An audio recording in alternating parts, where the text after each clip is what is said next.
after that, guys, we have Michael Venom Page and Derek Anderson. I mean, who does not know Michael Venom Page? MVP. The man has so much power.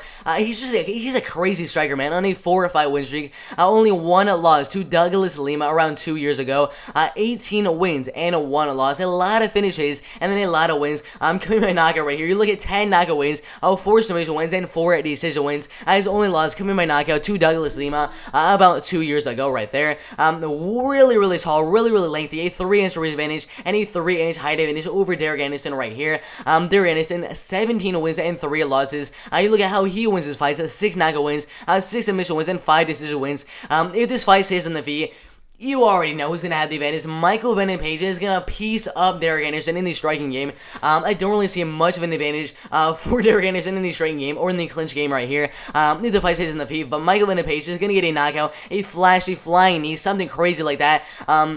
So Derek Anderson is going to want to get this fight to the ground as soon as possible. But Michael Venom Page, I mean, obviously, he's going to be a striker, very tall, very lengthy, 3-inch height advantage and a 3-inch reach advantage as well. Very powerful. Most of his wins coming by knockout and the first or second round. Amazing counter right hand, super explosive, 2 flying knees on his record so far. Amazing head movement as well. I mean, you just see him putting his hands way down and just boom, defending all the strikes from his opponents. I mean, his head movement is so good, and he's so powerful.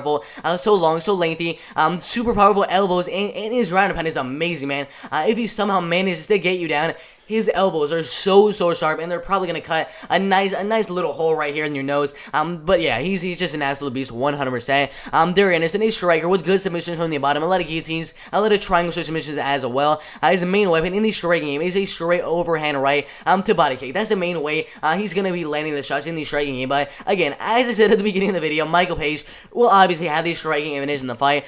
Solid submission game from the bottom with guillotines, triangle chokes, and obviously dangerous when he's on top of your opponent.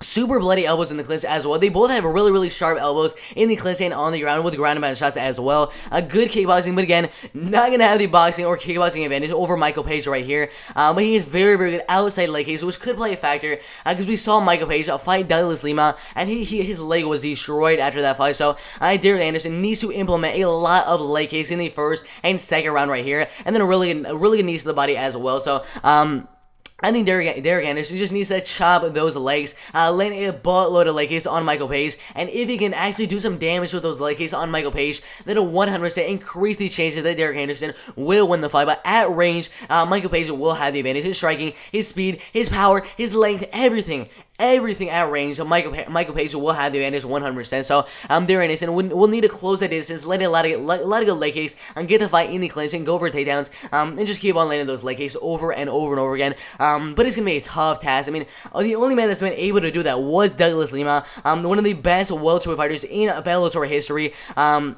So we'll see what happens right here, but I think Michael Page will keep the fight at range, use his kickboxing, his athleticism, his strength, his speed, his length, everything about Michael Page is just absolutely amazing in the striking game. So I think he will keep the fight at range and win the fight, possibly by first or knockout, but most likely, in my opinion, surprisingly, I'm going to say it right now, I think Michael Page will win the fight by 30-27 unanimous decision in the striking game right here, defending whatever takedowns there are, and defending whatever clinch situation there are, and overall, winning the fight by unanimous decision.